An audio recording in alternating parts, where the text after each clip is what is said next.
This video is sponsored by Studio Bebop and YugiOhPrices.com. What is up, guys? This is Theo coming at you with a discussion video on the side deck options for Hieratics. Now, I was thinking that I might leave this until January to see what the new ban list is, but I did, some people did want a video on it, so I thought, hey, why not? So yeah, this is just going to be a video discussing different options that you do have. I realised that I probably haven't covered every single possible option in the game that Heretics have to side, but I'm going to try and go over some of the common ones and some different types that you can consider. But ultimately, it's down to you and your playing style. Excuse me. So I'm just going to go through them and do a bit of discussion on them. If I feel that they don't need to really be discussed, then I'll just kind of, say, but otherwise I'll go into a bit of discussion. So the first one is Swift Scarecrow. Very obvious. If you're going against a very high, high aggression deck that OTKs a lot, so what decks? You could look at any just like OTK deck.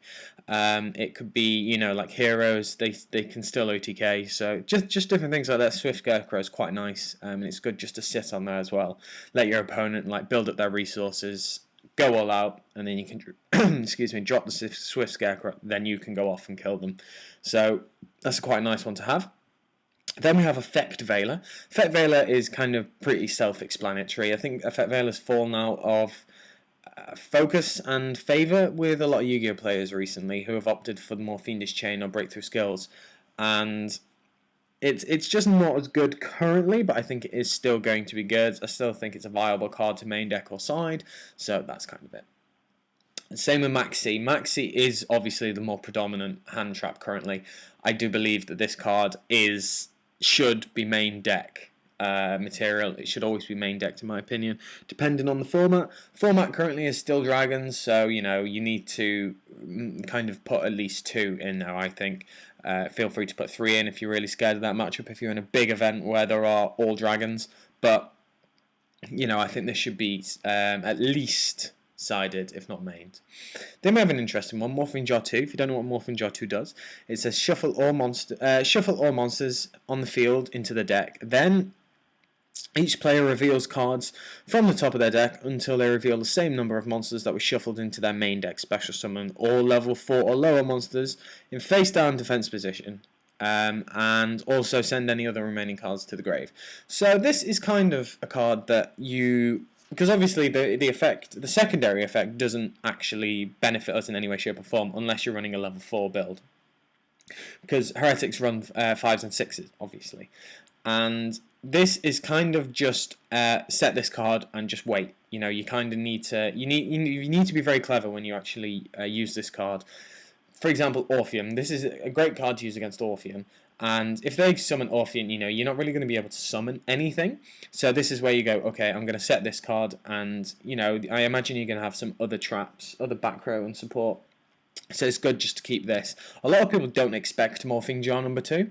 And it's a very clever card to use, but you need to use it right. You can't just set it and let your opponent just kind of attack into it with their level 4s. You really need to wait and bide your time with this card, because it is very powerful and it can completely sway the match if you use it correctly.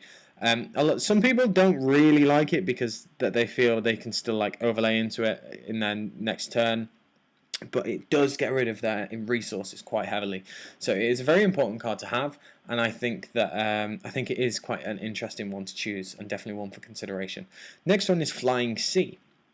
We all know what Flying Sea does, and it's kind of just against Ophion, against Evil Swans, just to prevent that. It's not really been used a lot because Vanity's Emptiness is a thing, and it's quite, it is good. But I just think there are other viable options. But it's definitely one to test and definitely one to use, and it's just more your opponent doesn't see it coming.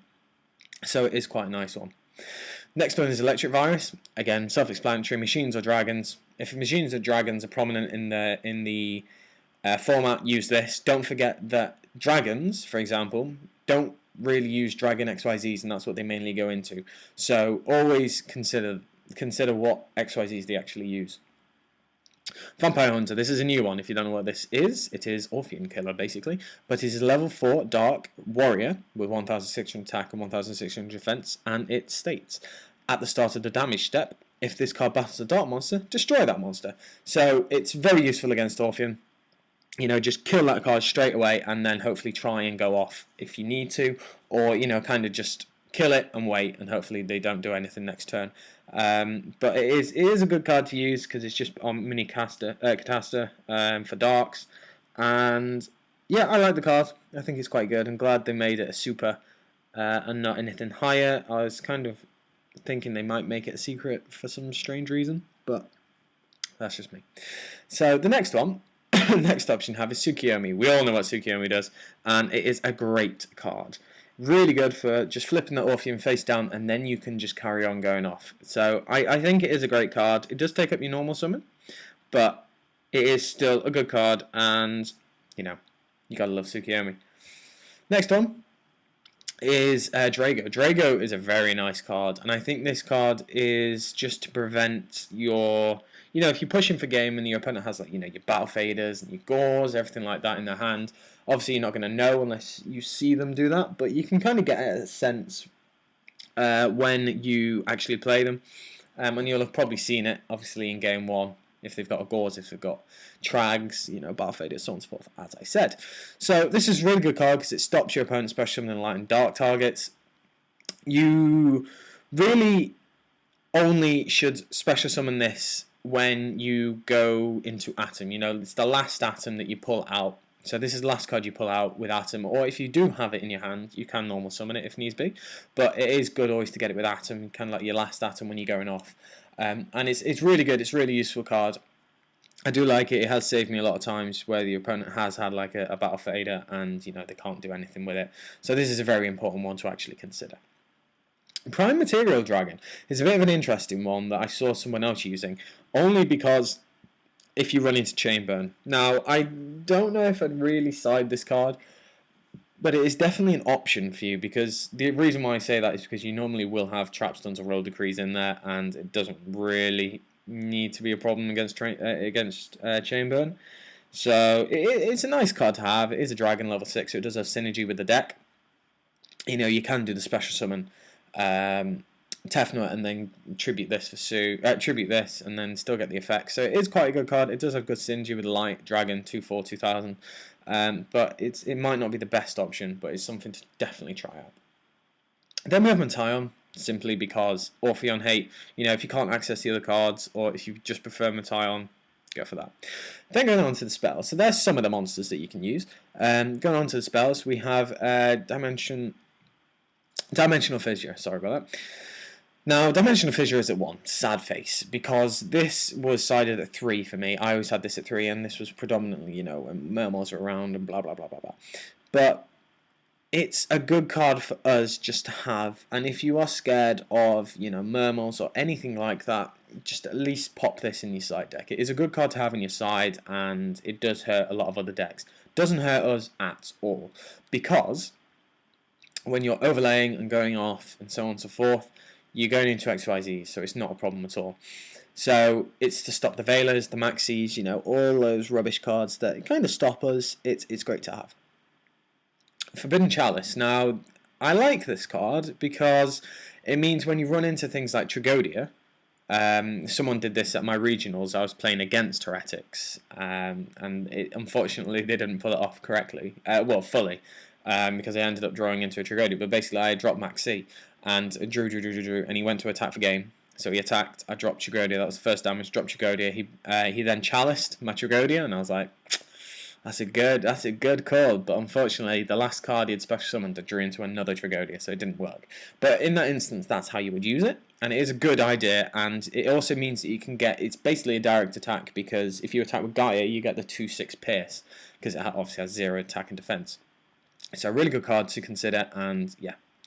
Then we have XYZ Encore. XYZ Encore is a great card. I believe this should be sided in everyone's Heretic deck, because Orpheon is a thing, other cards are a thing, other XYZs, and it is just an amazing card. So I think, without a shadow of a doubt, you should be siding at least 2 of these. Then we have Prohibition. Prohibition is just kind of a standard one. Every deck can side this, so that's about it. Closed Forest. Closed Forest is to stop those really annoying field spells, quite simply enough. You know, if you just want to prevent your opponent, this doesn't benefit the Heretics in a direct way, but it does help other. It does go against other decks. Sorry, so you know, Gravekeepers kind of get annoyed by this. Then you have you know, Dragon's Ravine, just everything like that. It just stops. Field spells, and there are a lot of field spells coming up, like being released recently and in future sets. So this card is a good card to have, just, you know, available to you. So I pick them up if I was you. Then we have Nightbeam, standard, just more back row hate. Imperial Iron Wall. The only card this really affects us is Red MD.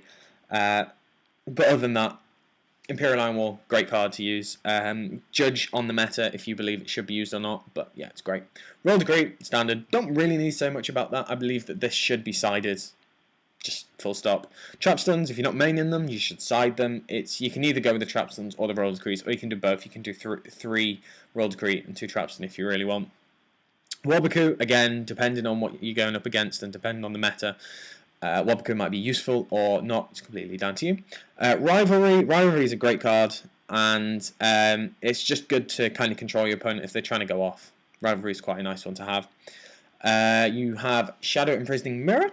Shadow Imprisoning Mirror, again, great card. Stops all those dark cards, so your Evil Swans, everything like that, just kind of shuts them down completely, and doesn't affect us really in any way, shape, or form. If you are running a Chaos build, this might not be the card to opt for, but it's completely down to you. If you want to put in the chat, if it is Evil Swans, you could take out your Dark Support and put in, you know, your Shadow Imprisoning Mirror to stop kind of your opponent going off, because at the end of the day, you still do have the deck core of Hieratics. You can still OTK. It doesn't really affect you in any way, shape, or form, and you are taking out cards to side for. It makes it easier to side, and you know, Shadow Imprisoning Mirror is just brilliant. Debunk.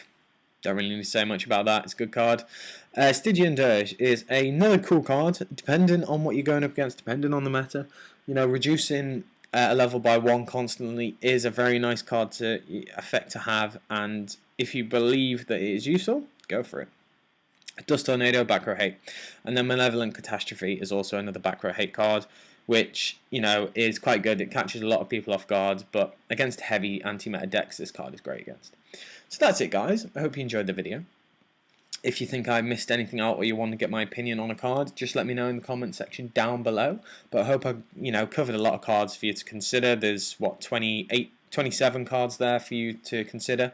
And, yeah. So that's it, guys. Thank you very much for watching. Like, comment, subscribe, and I shall catch you later.